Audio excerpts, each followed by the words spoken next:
રાજેશ ઝાલાએ અકસ્માતગ્રસ્તોની બહાર આવી માનવતાનું ઉત્તમ ઉદાહરણ પૂરું પાડ્યું। ખેડા જિલ્લાના કપડવંજ તાલુકાના ઝઘડુપુર નજીક આજે એક શાળા રિક્ષાને ગંભીર અકસ્માત થયો હતો। આ ઘટનામાં રિક્ષામાં સવાર કેટલાક બાળકો ઇજાગ્રસ્ત થયા હતા। કપડવંજના ધારાસભ્ય રાજેશ ઝાલા કોઈ સામાજિક પ્રસંગમાં જવા માટે આ માર્ગ પરથી પસાર થઈ રહ્યા હતા ત્યારે તેમની નજર અકસ્માત પર પડી હતી। પરિસ્થિતિને ગંભીરતાને પારખીને તેમણે તત્કાળ પોતાની ગાડી રોકાવી હતી અને રાહત તથા બચાવની કામગીરી શરૂ કરાવી હતી।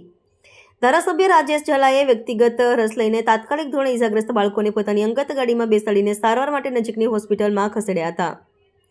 આ ઉપરાંત તેમણે હોસ્પિટલના તબીબી અધિકારીનો પણ સંપર્ક કરીને ઇજાગ્રસ્તોને તાત્કાલિક અને સઘન સારવાર મળી રહે તેની વ્યવસ્થા કરાવી હતી। એક લોકપ્રતિનિધિ તરીકે તેમણે સમયસૂચકતા વાપરીને દાખવેલી આ સંવેદનશીલતાની સ્થાનિકોમાં પ્રશંસા થઈ રહી છે। ધારાસભ્યના પગલાંથી અકસ્માતમાં ઇજાગ્રસ્ત થયેલ બાળકોને સમયસર તબીબી સહાય મળી શકી હતી જેના કારણે તેમને મોટી તકલીફોમાંથી બચાવી શકાયા।